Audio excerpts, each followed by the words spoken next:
Bismillahirrahmanirrahim. Assalamualaikum warahmatullahi wabarakatuh. Kenalkan, nama saya Yuzi Rozaki Sofyan dari Pendas 2E MPM 1921911156. Ya, di sini saya akan menjelaskan tentang kerangka kurikulum, di mana itu ada hakikat kurikulum dan turunan-turunannya. Yang pertama yang saya akan bahas yaitu hakikat kurikulum 2013. Hakikatnya, kurikulum 2013 adalah penyempurna dari kurikulum sebelumnya, berbasis kompetensi yang menyempurnakan standar kompetensi lulusan dengan dikembangkan sesuai tuntutan zaman yang ada di Indonesia. Penyempurnaan standar ini diuraikan atas kecukupan dan kesesuaian dengan kompetensi. Perubahan kurikulum 2013 berwujud pada standar kompetensi lulusan, materi, proses, dan penilaian yang kohesif.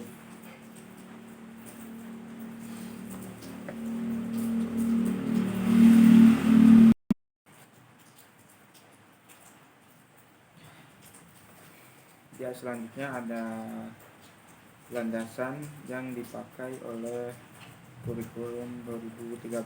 Di antaranya yang pertama ada landasan filosofis, yang kedua yuridis, yang ketiga teoritis, yang keempat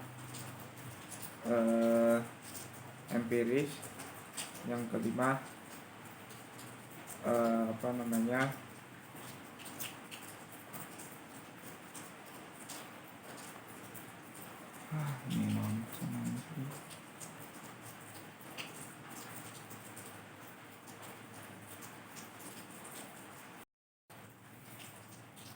Ya, selanjutnya ada landasan yang dipakai oleh kurikulum 2013, diantaranya landasan filosofis, yuridis, konseptual, teoritis, dan empiris. Ya, yang pertama itu ada filosofis, di mana landasan filosofis ini bertumpuan kepada filosofis Pancasila yang memberikan berbagai prinsip dasar pengembangan pendidikan. Jadi pengembangan pendidikan itu bertumpu atau pedomannya adalah filosofis Pancasila. Filosofis pendidikan sendiri yang berbasis pada nilai leluhur, nilai akademik, kebutuhan peserta, dan masyarakat. Dari sumber lain menjelaskan mengenai landasan filosofis kurikulum 2013, yaitu pendidikan berakar pada budaya bangsa, kehidupan masa kini, dan membangun landasan kehidupan masa depan. Pendidikan adalah proses pewarisan dengan pengembangan budaya.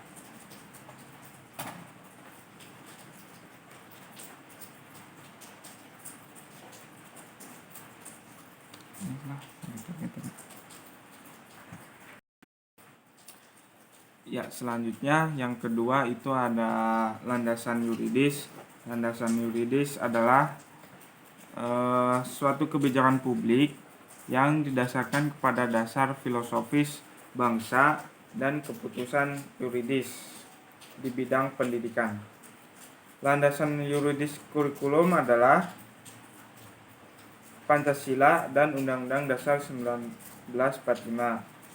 Undang-undang tercatat pada Undang-Undang Nomor 20 Tahun 2003 tentang Sistem Pendidikan Nasional dan Peraturan Pemerintahan Nomor 9 Tahun 2005 dan Peraturan Menteri Pendidikan Nasional Nomor 23 Tahun 2006 tentang standar kompetensi lulusan dan Peraturan Menteri Pendidikan Nasional Nomor 22 Tahun 2006 tentang standar isi.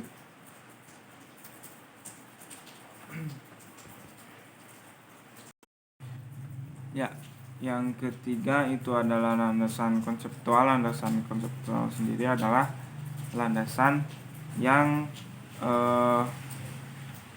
memberikan konsep gambaran atau gambaran untuk para guru dalam pembelajaran yang ada di kelas. Landasan konseptual sendiri memiliki fungsi diantaranya yang pertama relevasi pendidikan, yang kedua kurikulum berbasis kompetensi dan karakter, yang ketiga pembelajaran kontekstual, yang keempat pembelajaran aktif, yang kelima penilaian yang valid dan menyeluruh. Ya, selanjutnya yang keempat adalah landasan teoritis. Kurikulum dikembangkan atas dasar teori pendidikan berdasarkan standar dan teori pendidikan berbasis kompetensi. Pendidikan berdasarkan standar adalah pendidikan yang menetapkan standar nasional sebagai kualitas minimal hasil belajar yang berlaku untuk setiap kurikulum standar kualitas nasional. Dinyatakan sebagai standar kompetensi lulusan. Standar kompetensi lulusan tersebut adalah kualitas minimal lulusan suatu jenjang atau suatu pendidikan. Ya, yang kelima adalah landasan empiris. Berbagai perubahan telah terjadi di Indonesia. Kemajuan terjadi beberapa sektor di Indonesia, namun beberapa sektor yang lain, khususnya pendidikan, Indonesia tetap tinggal di tempat atau tidak adanya perkembangan. Hal-hal seperti ini menunjukkan perlunya perubahan orientasi kurikulum dengan tidak membebani peserta didik dengan konten, namun pada aspek kemampuan esensial yang diperlukan oleh semua warga untuk berperan serta dalam membangun negara pada masa yang akan datang. Dalam suatu sistem pendidikan, kurikulum itu bersifat dinamis serta harus selalu dilakukan perubahan dan pengembangan agar dapat mengikuti perkembangan dan tantangan zaman. Namun demikian, perubahan dan pengembangan kurikulum harus dilakukan secara terarah dan tidak asal-asalan. Ya, yang ketiga adalah prinsip-prinsip kurikulum 2013. Prinsip-prinsip kurikulum 2013 merupakan jawaban perubahan paradigma global. Ada 14 prinsip kurikulum 2013.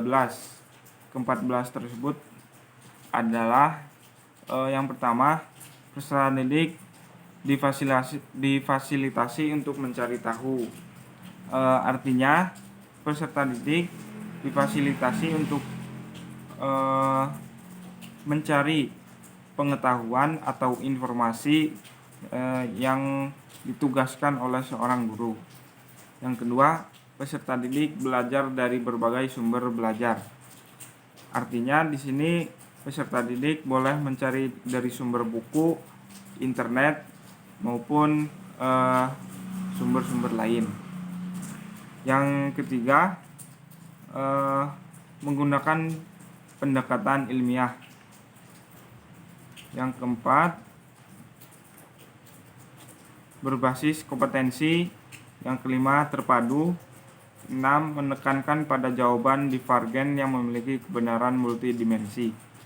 Yang ketujuh, berbasis keterampilan aplikatif.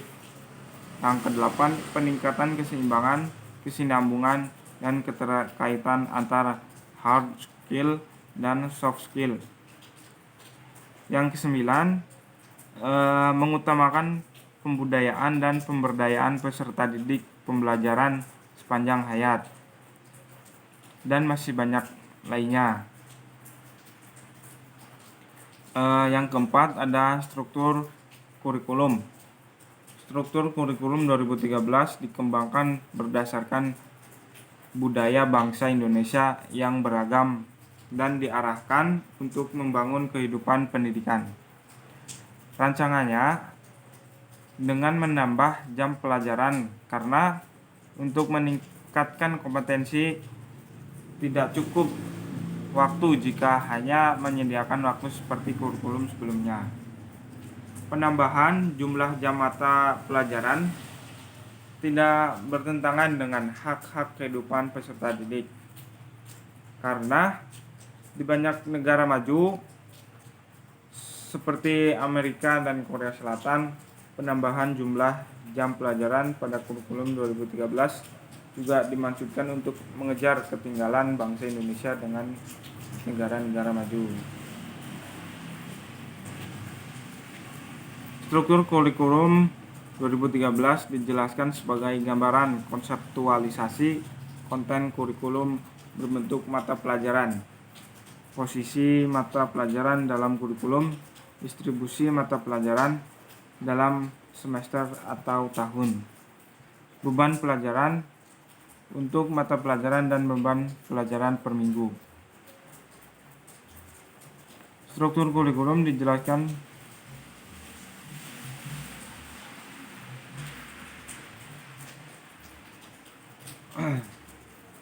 selanjutnya.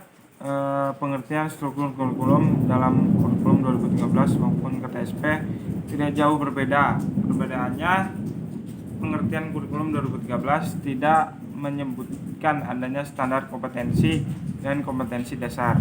Akan tetapi dalam kurikulum 2013 nanti terdapat kompetensi inti dan kompetensi dasar.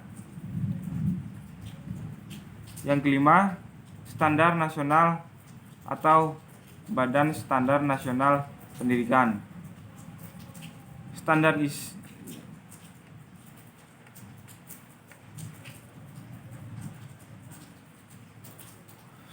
penilaian pendidikan adalah standar nasional pendidikan yang berkaitan dengan mekanisme, prosedur, dan instrumen penilaian hasil belajar dari peserta didik.